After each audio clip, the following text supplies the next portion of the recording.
जादव चौपाल मदनपुर खादर दिल्ली के अंदर संविधान दिवस की 71वीं वर्षगांठ को बड़े धूमधाम से मनाया गया। यहाँ पर भंते धर्म गुरु और भंतों का यूथ फॉर अंबेडकर मिशन के युवाओं ने भंतों का सम्मान किया। इसी मौके पर दिल्ली विश्वविद्यालय की बहुजन सोशलिस्ट सीमा माथुर जी का सम्मान किया गया। प्रम्बल देकर दिल्ली उच्च न्यायालय के एडवोकेट सिद्धांत गौतम जी को भी प्रम्बल देकर सम्मान किया गया। द शूद्र के जो चीफ एडिटर का भी मान सम्मान किया गया।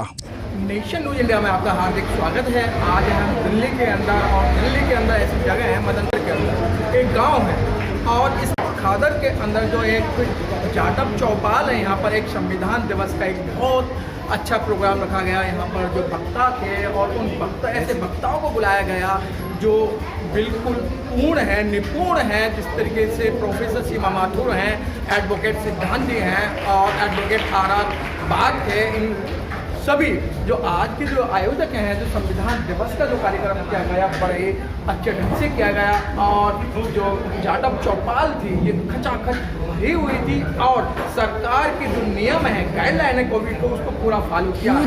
गेट से अंदर घुसते ही सैनिटाइजर किया गया, जिसके बाद मास्क नहीं होना, मास्क दिया गया और उनकी पूर्ण रूप से जो गाइडलाइन उनको मनाया गया। तो हमारे बीच में हमारे मन में कैसा है कि इस गाँव के अंदर हम एक संविधान दिवस संविधान दिवस ताकि संविधान के प्रति लोगों में जागरूकता बढ़े, बाबा साहब के प्रति लोगों में जागरूकता बढ़े, वो अपने जागरूक हैं उनके अधिकार क्या हैं और संविधान किस राष्ट्र निर्माण की परिकल्पना की बात करता है, उस चीज़ को जाने।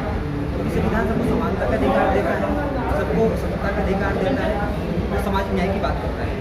तो इसी पर्पज को ध्यान में रखते इस तरीके से आपका देखने में आया कि महिला भी यहाँ पर धीरे धीरे करके बहुत आराम करता है। तो आपको कैसा महसूस है और ये मतलब एक दिन ही संविधान बना के लगाना चाहिए और ये बार बार मनाना चाहिए? सर देखिए, देखकर तो हमेशा ही अच्छा लगता है कि हमारी महिलाएं आगे आएँ या बाहर निकल के आएँ। बट हमारा ये प्रोग्राम करने का मेन मोटिव यही था कि क्योंकि हम लोग जब दिल्ली विश्वविद्यालय जैसे संस्था पे अगर प्रोग्राम करते हैं, वहाँ पर महिलाओं का वहाँ पर आना सम्मिलित होना तो बहुत बड़ी बात होती है, क्योंकि वहाँ पर सब पढ़े लिखे लोग आते हैं। लेकिन एक ग्रामीण कल्चर में बैठ के अगर वहाँ पर कोई प्रोग्राम कर रहे हैं और वहाँ पर कोई महिला अपने घर से निकल के आ रही है और वहाँ बैठ कर सुन रही है या बात कर रही है, तो उसका सच में डर महसूस होगा। अभी मैं ये कह सकती हूँ कि अगर यहाँ पर 20 महिलाएं बैठी है तो हम ये विश्वास रखते हैं हम आगे काम करेंगे तो हम यहाँ पर 50 से 100 महिलाओं को। अभी तक देखा गया है कि अधिकतर ऐसे जो बाबा साहब के जो प्रोग्राम है, बाबा साहब के संविधान की बात करें, एसी के अंदर, एसी हॉलों के अंदर किया जाता है। एक पहली मर्तबा ऐसी है जो कि आज एक गाँव के अंदर प्रोग्राम रखा गया है। सर बिल्कुल, क्योंकि देखिए कहीं ना कहीं हम लोग विश्वविद्यालय में प्रोग्राम कर लेते हैं या जनपद जाके प्रोग्राम कर लेते हैं, कहीं जंतर मंतर जाके प्रोग्राम कर लेते हैं, लेकिन हम अपनी जो जड़ें हैं उनको भूल जाते हैं। क्योंकि अगर देखा जाए तो अगर इंटेलेक्चुअल में पढ़े लिखे लोग तो मेरा ही है, लेकिन गाँव के लोग अपने अधिकार तक कितना पहुँचे। लेकिन ये हमारी जिम्मेदारी बनती है कि हम निकल के अपने गाँव के लोगों में, अपने लोगों को उनके अधिकारों के बारे में बताएं। तो यहाँ पर इस कार्यक्रम को करने का एक सिर्फ यही मोटिव था कि हम यहाँ पे सबको संविधान दिवस के बारे में बता सकें, महिलाओं के हकों के बारे में बता सकें। और आपको तो पता है कोविड-19 के चलते 1 साल हो गया घर में बैठे हुए हैं, कुछ भी नहीं सेलिब्रेट कर पा रहे थे, तो मन में आया कि संविधान दिवस तो मनाना ही है। लेकिन नैन्सी जी, आपको लगता नहीं है कि कोविड का एक बहाना लेके सरकार अपने सारे हैं जो काम कर रही है और खुद ना करके सुप्रीम कोर्ट के द्वारा करा रही है? क्योंकि मैं आपसे इसलिए कह रहा हूँ, आप पढ़ी लिखी हैं। बिल्कुल, देखिए इसमें मुझे कुछ वैसे कहने की ज़रूरत नहीं है, क्योंकि समझदार व्यक्ति को ये सारी बातें अपने आप ही समझ में आ रही है। क्योंकि अगर आप सुप्रीम कोर्ट की गाइडलाइंस देखोगे और इंस्टेंट उनके आई डिसीजंस को देखोगे तो आप यही कहोगे कि सरकार ऐसा कर रही है। हम डायरेक्ट ब्लेम नहीं कर सकते, बट एक्चुअली वो काम हो रही है। सर, बात यहाँ की है कि हमारा संविधान खतरे में और जो हमारे जो नेता हैं या जो मंच से बोल के चले जाते हैं संविधान खतरे में, लेकिन जो संविधान के अंदर के पेज हैं वो एक एक करके पढ़ा जा रहा है। एट्रोसिटी वाली बात होता है, नौकरी में रिजर्वेशन प्रमोशन की बात होता है। संविधान जिस सामाजिक न्याय की बात करता है, वो सामाजिक न्याय भी जमीनी स्तर पर कोसों दूर है, वो लोगों की पहुँच से भी बहुत दूर है।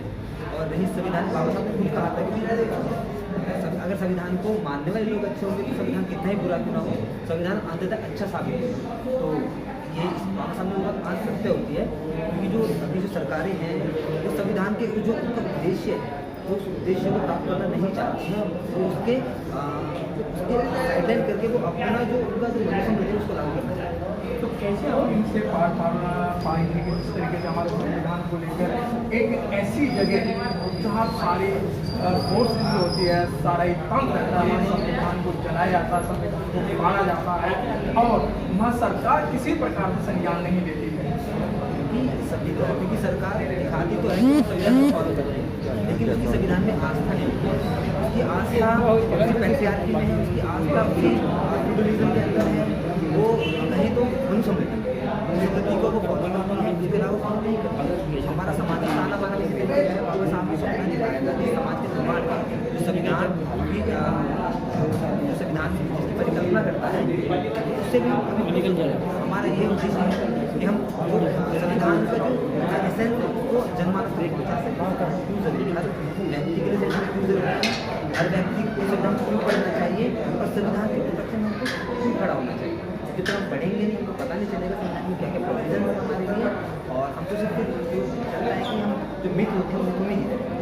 बहुत अच्छी बात कि जो आज जो युवा है और आज जो महिला युवा हैं या जो कहें कि आज बहुत बड़े पैमाने पर जागृति आ रही है, और ये तो हमारे बुजुर्गों ने भी कहा था, बाबा साहब ने भी कहा था, मनोहर कांशीराम साहब ने भी कहा था, जैसे जैसे जागृति आएगी वैसे वैसे आप पे वैसे वैसे आप पे अत्याचार होंगे, आपकी बहन बेटियों को भी छेड़ा जाएगा, आपकी बहन बेटियों के साथ बलात्कार भी होगा, आपकी बहन बेटियों के साथ में दुष्कर्म भी होगा। तो ये पहले से ही चला आ रहा है, लेकिन आज जो हमारा युवा जाग चुका है और युवाओं के साथ साथ जो हमारे जो महिला हैं उनके अंदर एक जागृति अच्छी आ रही है, तो वो दिन दूर नहीं कि हम सत्ता तक पहुंच पाएंगे और सत्ता को हथियाने का हम बात करेंगे। क्योंकि आज की जो रूपरेखा है, क्योंकि युवाओं के अंदर एक आ गया है कि संविधान को पढ़ना चाहिए, जब तक हम संविधान को नहीं पढ़ेंगे, अपने अधिकारों को नहीं पढ़ेंगे, क्योंकि और जो लोग हैं वो संविधान को नहीं मान रहे हैं, लेकिन हम उसको संविधान को मनवाने की बात करेंगे, क्योंकि ये लोकतंत्र है, प्रजातंत्र देश है, इसको मानना ही। इसी के साथ में भिक्षु संघ का धन्यवाद करते हुए और हमारे वक्ताओं का डॉक्टर सीमा माथुर मैम, एडवोकेट सिद्धांत गौतम सर, एडवोकेट RR बाग सर, सुमित चौहान सर का विशेष रूप से धन्यवाद करता हूँ, और हमारे बीच आए हुए मीडिया से मनोज पिपल सर का भी धन्यवाद करता हूँ, जिनको सुनकर हमें बहुत सीखने को मिला, और उम्मीद करते हैं कि हम बाबा साहब के विचारों को अपने जीवन में उतारेंगे। इसी के साथ मैं यूथ फॉर अम्बेडकर मिशन की पूरी टीम का धन्यवाद करता हूं, जिनके सहयोग से कार्यक्रम सफल हो पाया। जय Hind. Press the bell icon on the YouTube app and never miss another update.